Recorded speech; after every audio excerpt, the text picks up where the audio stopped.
Herrn Kollegen Abgeordneten Comín y Oliveres. Bitte schön, Sie haben das Wort.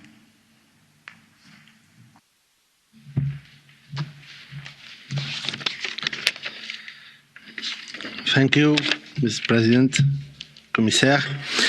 Io appartengo a una generazione di omosessuali che ha visto come la mia società si è evoluta da una cultura in cui l'omofobia, la lesbofobia e la transfobia erano ancora molto prevalenti a una nuova cultura in cui la rivendicazione dei diritti LGTBI è ampiamente diffusa. I diritti LGTBI sono diritti umani e è inconcepibile che i paesi dell'Unione che ricevono fondi europei possano discriminare i cittadini a causa della loro sessualità. L'inaccettabile situazione in Polonia può ripetersi in più stati se tollerata.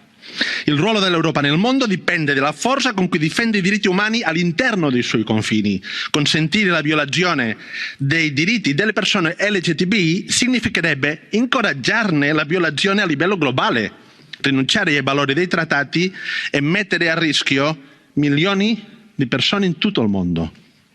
Questa iniziativa per trasformare l'Unione in uno spazio di libertà LGTBI è fondamentale e spero abbia il massiccio sostegno di quest'Aula.